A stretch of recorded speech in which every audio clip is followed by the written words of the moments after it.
Ito ang mga protein bags na nagkaroon ng acclimatize, no? Ito yung resulta ng nasa incubation na stage na hindi na nabigay ang tamang ambience requirement na mga at least mga 30 degrees Celsius, no? Kaya kailangan nasa tamang incubation requirement siya, dahil pag hindi, ganyan ang mangyayari.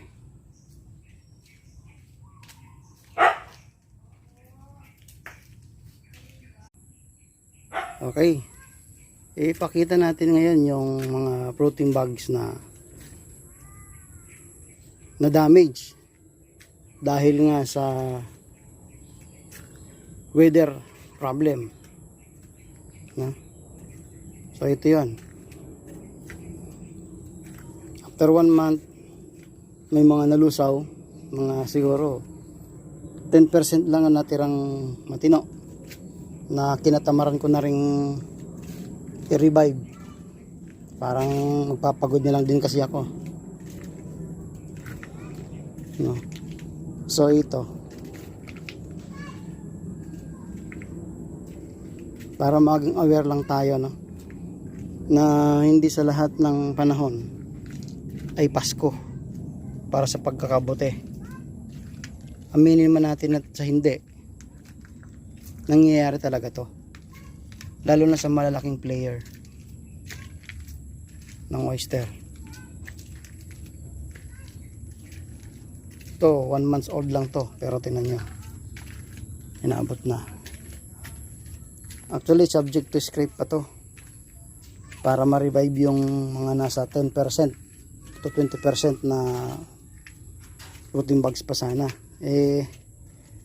Nakakatamad na gawin at mag-aksaya ka na lang ng tubig din sa pagdidilig araw-araw, dahil hindi naman po pwedeng portion lang ng growing house mo ang babasain para ma-provide yung tamang temperature sa kanyang growing period. Yan. So lesson learned to, na talagang may panahon na ganitong nangyayari sa mga protein bags. Walang magaling pagdating sa weather problem, maliban lang talagang napaka sophisticated ng structure mo at well equipped ang mga monitoring equipment. Pero kung katulad lang din itong growing house natin na pang magsasaka lang talaga, kaya damay tayo dito sa footland area.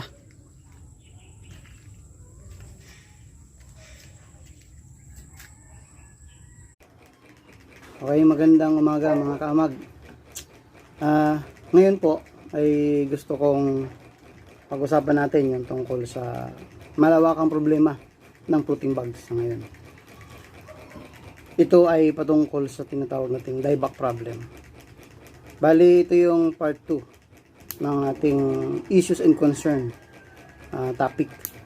Nung nakaraan, na-touch natin yung mga minor o kaya sanhi ng pagkakaroon ng dieback doon sa minor problem niya. Pero dahil medyo malawak na yung nagiging problema ngayon, kaya ako'y gumawa ng part 2 nito. Ngayon ang tanong, ano nga ba ang nagiging dahilan o sanhi ng malawakang dieback problem? So doon sa minor problem natin, unang punto ay yung mula sa binhi. Kung ang damage ay mga 10 to 30% lang, dahil yun sa mga deterioration ng bungad ng binhi na hindi nalilinis ng ayos. Ngayon, yung pinakamalaking dahilan ay yung acclimatization. So ito ay may kinalaman sa ating weather condition. ito ay nangyayari base sa aking karanasan ay pagka pumapasok na yung buwan ng July hanggang September. Pero ito'y malala na ngayon dahil hanggang ngayon sa kasalukuyan, October na, meron pa rin. At patunay yan, ako mismo ay dumaranas ng ganong problema. Okay? So, ano nga ba ang nagiging reaksyon ng ating mga fruiting bags dahil sa acclimatization, no? Kapag ka ang damage ay umaabot na ng mga 30 to 90% na dieback, ito ay nangangahulugan na ng mass infestation na ito, lalo na dun sa mga malalaking player, no? Dati ang report sa akin merong 5 lang na mga grower na may problema. Parting norte, sa Central Luzon meron 2, tapos isa sa norte. Ngayon 2 dito sa Cavite. Yung mula sa norte, yung kanyang 3,900, 90% yung na-damage.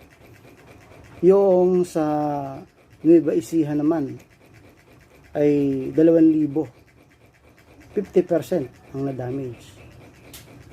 Ako, ang na-damage ko 4,000 dito sa sarili kong pabunga. Aside pa dun sa replacement na ginawa ko, 1,500 sa isa kong grower. Ngayon, yung dito banda sa may Indang, Cavite, 10,000, no? Meron din dito sa Dasmariñas. Ito, staggered ito eh. Padala 2,000 pero mga nasa 60 to 70% yung damage. So ito ay alarming na, no? Kaya ina-analyze ako kung ano ba ang mga dapat nating gawin upang maibahagi sa ating mga growers, no? Unang-una, sa panahon ng fruiting bags natin, kapag ka ang ating fruiting bag ay nasa incubation period, manonotice mo yung damage kapag ka nasa 50% coolness na. Ngayon, ano ang mga palatandaan na dumadanas na ang area mo ng ganitong problema? Ito dahil sa pagtaas ng carbon dioxide at yung sobrang humidity. Natural, ang carbon dioxide, isa yan sa dahilan na problema natin sa panahon ng pamumunga. So, hindi pa lang, halimbawa, tuloy-tuloy kang nagpapabunga at ikaw ay patuloy din gumagawa ng fruiting bags. Kapag ka ang fruiting bags mo o yung bunga ng mga bags mo ay may mga sinyalis na ang bunga ay kumukulot, no? Kumukulot na ang dulo nakatiklop, tapos parang cauliflower ang dating. Tapos yung kanyang stem ay payat. Yan dumaranas na ng sobrang carbon dioxide build up sa loob ng growing house. Isa yan. Ngayon, doon sa mga fruiting bags na ginagawa mo, kapag nasa 50% na siya at may napapansin kang naninilaw yung bungad doon sa may surface ng binhi pero walang moisture, yun yung critical ng dieback manipulation. Kapag halimbawa naman ang moisture mo madilaw na matubig, okay yun, walang problema doon. Kasi yun ang normal na condensation ng reaction ng ating binhi doon sa kanyang substrate. Pero kapag kayong paninilaw ay parang nagka-crumple o kaya parang tuyo, no? Madilaw, nakakulubot. Parang hinihigop niya yung yung plastic ng fruiting bags, naka-vacuum siya. Yun yung mataas ang CO2 sa area niyo. No? Okay. So ano pa ba? Too much humidity, if more than 60 to 70% ang ating damage. Ngayon, ano ba ang requirement para sa incubation period ng fruiting bugs? At least mag-ano ka man lang, 28 to 30 degrees Celsius na temperatura, tapos mga 60 to 70% ng humidity. No? Yan. Okay. Ang build up ng carbon dioxide sa panahon ng incubation dapat at least mga 5,000 to 15,000 ppm, no? Yun yung requirement during incubation ng fruiting bugs. At saka huwag masyadong sobrang init. At least mga 30 degrees Celsius maximum ng ating temperatura ay sapat na yon para sa ating incubation. Ngayon, ano pa ang pinaka malawak na dahilan ng pagkakaroon ng dieback? Itong tinatawag nating climate change. No? Pagka ang climate change kasi or yung acclimatization, yun yung pagpabago-bago. Uulan, iinit, uulan, iinit, uulan, iinit. So, hindi ma-establish yung ambience requirement ng temperatura at saka ng humidity sa panahon ng incubation ng ating mga fruiting bugs. No? Kasi kapag dahil ang paglikha ng pagtaas ng carbon dioxide ay dahil sa kanyang yung tinatawag na alimuong o yung siningaw ng lupa. No? Init dahil sa init na mayroong kasamang tubig. Kapag masyado ng sobra yung humidity, nagsasuffer din yung ating incubation period ng fruiting bugs. Okay. So ano naman ang mga remedyo nito o prevention man lang? At least hindi man 100% na prevent yung problema. At least i-provide natin yung ating yung controlled temperature na ang range niya ay 28 to 30 degrees Celsius. Provide nyo, enclose nyo ang room ng incubation at maglagay ng exhaust fan. O mas maigi kung makapagsiset up kayo ng positive pressure. No? Ito ay parang reverse ng exhaust fan. No? Imbis na palabas ang hangin, papasok ang hangin. Pero lalagyan nyo ng filter yan. Yung filter na ginagamit dito sa labas ng wall ng ceiling ng exhaust fan ay yung aircon filter. Para yung papasok na hangin malinis. Tapos ipupush out niya yung hangin na stagnant sa loob ng incubation mo. Okay? Pero at least yung kanyang temperatura, ma-establish mo sa 30 lang. So yun, ang remedyo.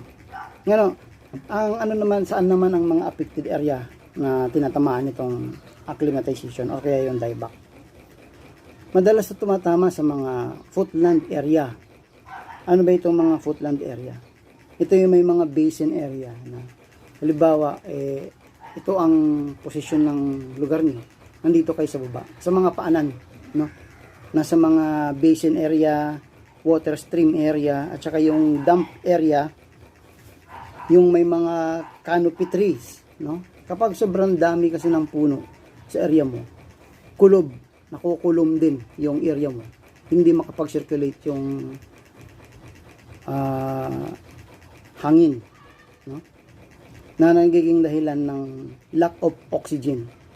At least kasi ang oxygen kasi natin, kahit sa tao, kailangan ang concentration yan sa area mo, mga nasa 19.5 to 20% ang concentration ng oxygen. So, since wala naman tayong mga aparato na oximeter o panukat, paano malalaman ng tamang oxygen? Meron yung kinakabit sa tao, yung mga 85 to 90, no? To 100% yung reading, yung kinakabit sa daliri natin sa hospital yun. Pero yung para sa area natin ay yung oximeter, no? Para malaman natin yung 19.5 to 20% concentration ng oxygen. So yun. Ngayon ano po ang mga area pa na tinatamaan ng ganitong dieback? Ito yung mga dump area, no? Ito yung mabababang lugar, no? Tsaka yung may malapit sa mga ilog. Ito yun. Okay. So, ano ang mga ideal area naman na para paglagakan ng ating mga fruiting bag, no? Lalo na sa farm area. At least yung mga plant area kung saan malamig, natural. Tapos, yung hangin makakapag-circulate ng husto. Yung mga valley area. Yun. Tsaka yung mga open space area. So, yun ang mga ideal area na dapat nating pagtayuan ng mga farm. Ngayon, ano po ang mga solusyon dito sa ating dinaranas na problema? Kung nasa kasalukuyan kayong problema sa ngayon, itong ating dieback, lalo na nakasabit na yung mga protein bags nyo, tapos nasa area kayo ng mga affected sa ganitong problema, at least mag-provide kayo ng exhaust fan, no? Sa taas. Kung ito ang hangganan ng inyong ceiling, nasabitan ng protein bags, at least may mga 2 feet, no? 2 feet distance from the protein bags hanger, lagyan nyo ng exhaust fan na continuous. O pwedeng mag-sit up, depende sa distansya. Pwede kayong mag-sit up ng isa sa dulo, dalawa sa dulo, isa sa gitna. Isang direction lang. Para yung hangin magapag-circulate ng gusto at hindi maging stagnant o ma-stack up yung build up ng carbon dioxide. Kasi kapag gumagana na yung blower nyo sa taas, hihigop na rin naman ng hangin mula sa baba.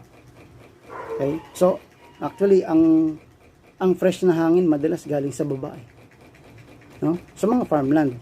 Iba naman yung sa syudad. Kasi sa city, mga smog yun ang mahihigop natin sa mga singaw ng sasakyan at singaw ng lupa.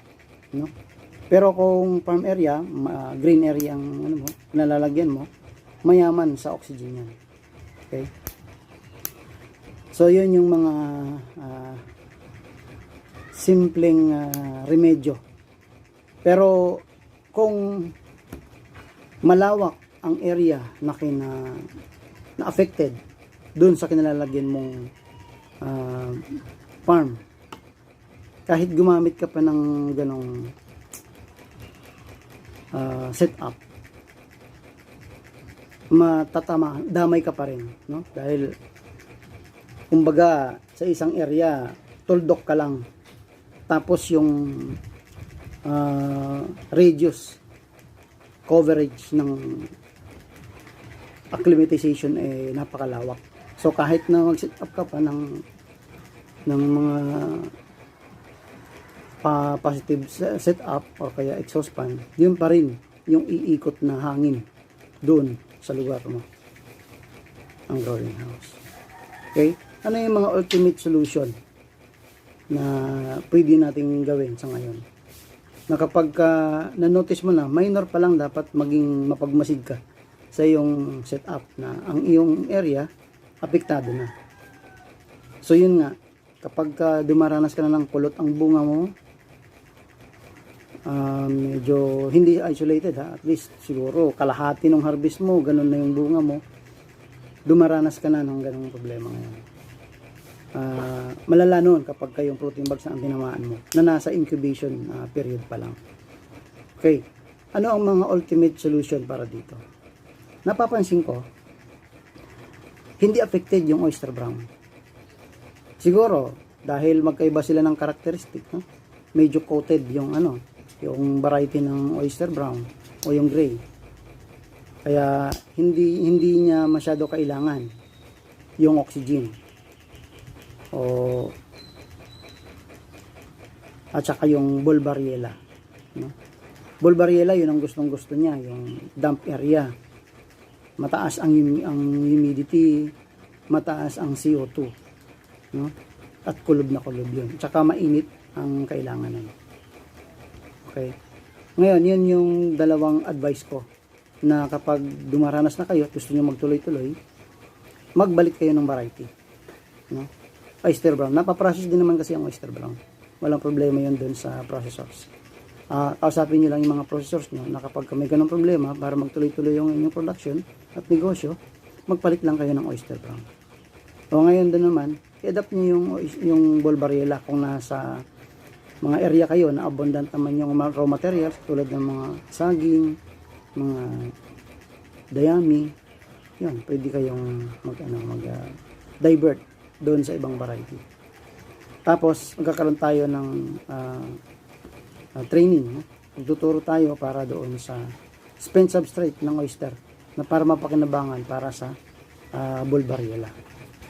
Ngayon, kung halimbawa ikaw ay na-trap ka na sa ganong sitwasyon, nakita mo na yung malaking stress na nasa operation mo,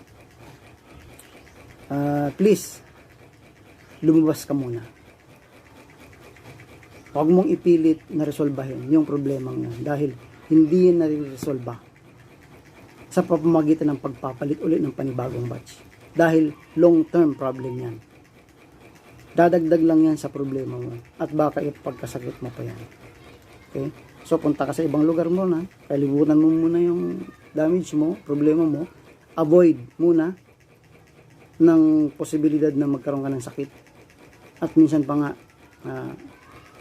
nagiging sanhi pa yan ng kamatayan, yung stress natin, yung pagka-sobra-sobra. So, yun ang pinaka ultimate solution kapag na-trap ka na sa ganong problema. Okay? Ano ang kailangan nating i-priority sa ating sarili? Ay unang-una yung health natin, no? Pangalawa, at least yung harmony. Pumunta ka sa ibang area o sa magbakasyon ka muna, ano? Huwag mong titingnan yung problema mo kasi lalo lang dadagdag yan doon. Tapos kailangan maging masaya ka, no? Pero habang nasa ganun kang sitwasyon, huwag kang babalik doon kung makikita mo pa rin yung problema mo. Dahil dadagdag na naman yan doon sa iyong stress. Hanggat maaari, bago ka bumalik doon, wala ka nang makikitang problema doon, no? So, ganun lang. Hindi naman ito ay katapusan ng mundo. Walang ibang mahalaga kundi yung ating kalusugan. Okay? Sana nakapagbigay ako sa inyo ng makabuluhang pagbabahagi base sa aking karanasan dito sa buhay ng pagkakabuti. Okay? Mabuhay po tayong lahat.